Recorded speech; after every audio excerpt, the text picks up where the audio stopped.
Yeah. All right, we are rolling.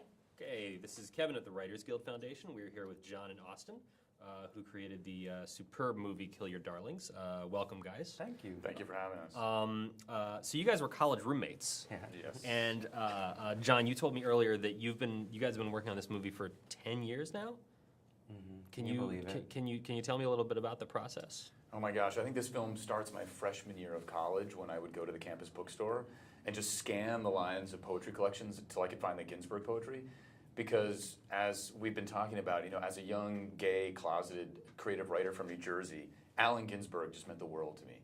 I mean, he's just such an open and honest writer, and I really responded to his work. And so from there, I just fell in love with the beats, like most college students. And that really began an adventure that led to the biographies, to the rest of the beat writing. And the murder that the film describes is a footnote in many of the beat biographies. But I think John and I, what we discovered is that it was kind of a mystery as to why no one has dealt with this before. I mean, this was front page news in 1944. And so then in 2003 or so, John and I had drinks. I mentioned this concept for a story to him. At the time, I thought I'd write it as a play. And John looked me in the eyes and gave me his Jedi mind trick and said, "You are not going to write this as a play. You're going to write this as a screenplay. We're going to write it together, and I'm going to show you how." And that began the story of this film, which then took us years to write the first draft and get it cast. And I just thought it was amazing that I had never heard this story before, and I think most people, except for the highest level of beat scholars, know the story, and that this was the murder that changed Allen Ginsberg, Jack Kerouac, and William Burroughs from just being college students talking about doing something important with their lives to starting the beat revolution.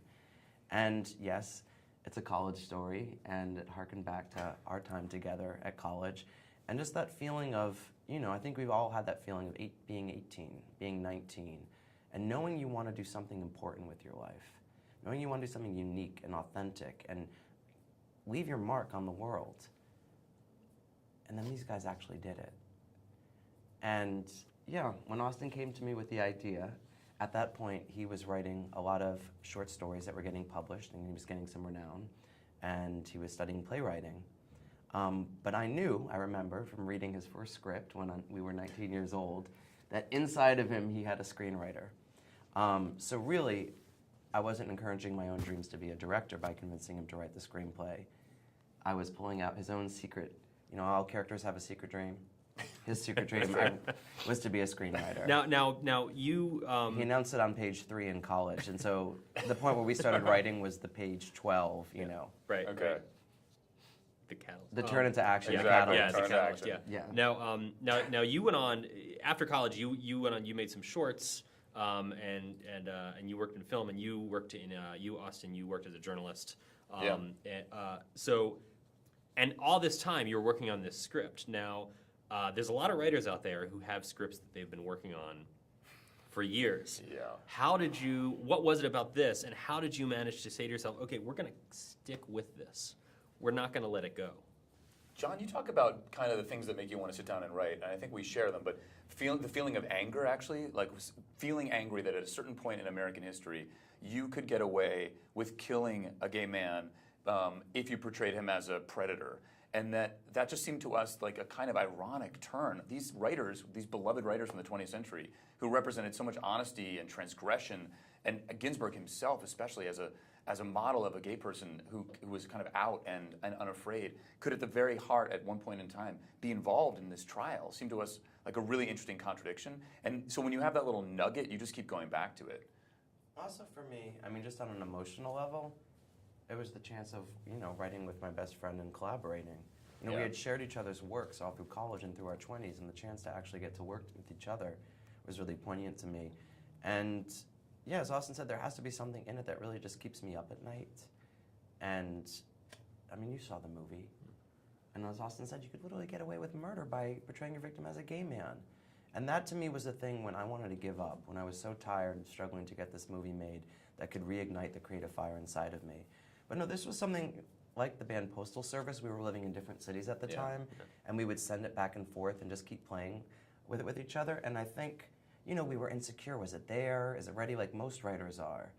And, my aunt once told me, pay your dues where you intend to spend them. And I found that after film school, it's the connections that I made and that Austin made that really came and ultimately supported us and brought us to the next level of our career. In this case, Austin had co-written Christine Vachon's second book. And so we said to ourselves, should we just send the script to Christine?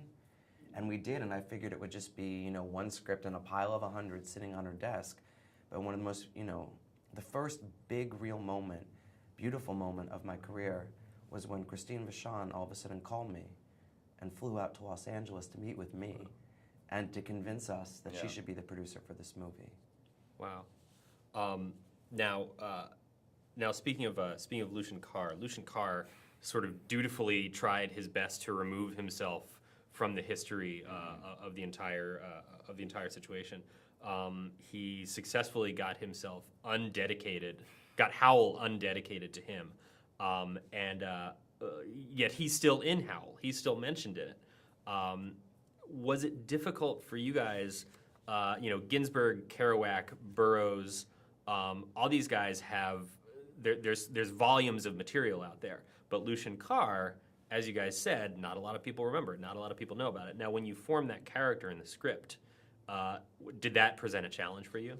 There are so many beat scholars out there and so many beat lovers that between all of the biographies, all of the accounts online, all of the websites that have collected these guys like playing cards with all their biographical information, there's actually quite a bit of information at Lucian Carr at this time and who he was. There was something he loved doing called the acte gratuit. He called it kind of a rebellious act against society. Mm-hmm. Like ordering the most expensive dish at a restaurant, like meat, and ordering it raw and then flinging it in the face of the waiter. So things like that all these guys remember that are kind of anecdotes that are notorious in their biographies. So it wasn't too hard to find information about him that way. But bringing him to life emotionally, that was more complicated. John talks about how we tried writing the script in the perspective of Lucian Carr. The first drafts were about sort of inhabiting his consciousness, and the truth is that was not a comfortable place to be. And there really wasn't the story we were going to tell. We needed a journey and an arc. You're looking for a character that has the biggest growth, the strongest development. And at the very end of the film, you see Allen Ginsberg go to the West End bar and write his inaugural poem in which he declares himself a poet. And that's the actual poem he wrote the day after David Cameron got killed. Wow. And it's contained in his journals, and we sort of, once you saw that poem and knew that it ended with the declaration, we kind of wrote backwards to a character that didn't know who he would become and needed these forces to act upon him and people for him to meet to transform him so that he could get there. And that was what we sort of wrote backwards in a way from that end point. Okay. Now, when there's a great scene in the movie where Ginsberg first reads Kerouac's writing. And he says it's missing some periods and commas, which first of all was gratifying because I think that's a lot of people's reaction to reading Kerouac's writing for the first time. But it was also a reminder to me when I saw the film that you guys are writers writing about writers, right? And you're writers writing about writers who maybe they stood on the shoulders of giants a little bit like Whitman, but they revolutionized poetry. Yeah. They revolutionized the form. Was obviously, I'm sure that was intimidating for you guys. And what kind of challenges did it present as you were? So many. I mean, I felt myself asking for forgiveness from the art gods constantly for putting words in the mouth of like Allen Ginsberg and Jack Kerouac and Bill Burroughs. I mean, writers that are so beloved. At a certain point, you need to give yourself permission because we're telling a dramatic story. It's not actually a biography. We're not trying to document their lives. We're trying to compel people to understand them as 18-year-olds, as kids long before they become the people you know them to be. So at that point, we had a little bit of flexibility and latitude because there isn't documentation of their lives at that point. They were later documented, but we were writing about characters who didn't even know who what they were good at necessarily. So that was in some ways permission-giving.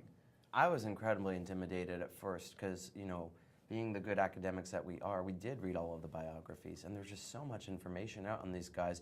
And then all of a sudden you start getting scared like, oh my God, I'm not writing the character who they were at the time period in which the movie took place. I'm trying to do wink, wink, nod, nods, and somehow honor the legend. Yeah. But the whole reason we wanted to do this movie was to push off the biopic off the pedestals and to really just portray who they were at this time, which was like all of us. I mean, flashback to who you were at the age of 17.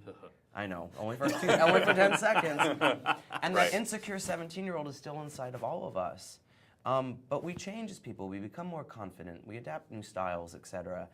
And at one point, I turned to Austin and said, we've done all the research. Now let's stop and just focus from their childhood up into the 1945, the year in which the movie ends. Mm-hmm. Because then we're not doing Allen Ginsberg with beads around his neck and a long beard. We're doing an insecure but really brilliant 17-year-old kid from a working class town in New Jersey who's got an emotionally ill mother who he takes care of, and a father who's a poet, but a struggling one. And Alan's harboring a secret. I want to be a poet too, but I don't want to tell Dad because I'm going to disappoint him. Oh wait, I just got an acceptance letter into Columbia University, my dream school, and there's going to be bohemians there, and there might be other gay people there. Like, that character we could write. Relate to, yeah. And I actually did continue to do that work with the actors. And I said, look, read the biographies once, then forget about everything in the end. Let's just focus on this pivotal year of 1944 to 1945 when their lives would change, forever. Speaking of Ginsberg's father, played by David Cross, who once played Ginsberg himself, which is really cool. He's a working class poet, and those are three words that you don't see next to each other anymore. What is the craft, and what did you learn as you were writing, and what's your opinion on this? What is the craft of writing and wordsmithing? What does it lack today that it had back then? Is there anything real different to it? Wow. Other than the fact that you can't be a working class poet anymore. Or maybe they're all working class poets, I'm not sure. Well, the reason we include Louis Ginsberg as much as we do is because he was a perfect counterpoint to who Allen became. I mean, he wrote metered, rhyming verse. A lot of it was very light, and so it kind of had light subject matter. It wasn't very serious. It dodged core issues in his life. It wasn't very confessional. And also just the spirit of what's it like growing up in a home where your dad is already famous in a way, like as famous as anybody you could imagine being. He had published poetry in the New York Times. So that to us felt like, oh, I can understand how much it must have meant for Allen to kind of decide he was going to be a writer. What's missing today, just to answer your question when I think about it, I mean, one of the reasons I revered these guys is, we all had this romantic idea of rebelling against our parents' generation and doing something unique and authentic. They did in the 50s, and their revolution led to the hippie movement in the 60s, to the punk movement in the 70s. I remember being a teenager and listening to Kurt Cobain play with William Burroughs in the 90s. My question today is, where is that rebellious counterculture movement? One thing I loved about Kerouac, for example, is his humanism. He really was about encouraging people to take off their masks and to show their heart, and to really not be the person you have to be at work every day, not be the person that society tells you to be, but to be open and honest and loving. In hipster culture, and of course, angel-headed hipster is a phrase popularized by Allen Ginsberg, and just in our own kind of 20-something and 30-somethings, from Gen X to hipsterdom, I feel like we're often defined, and blog culture is defined by irony and ironic distance from things. That's what I find missing. Is where is not just the spirit of rebellion, but that spirit of humanism. That's a great point too. Yeah, collapsing that distance between people and the distance between you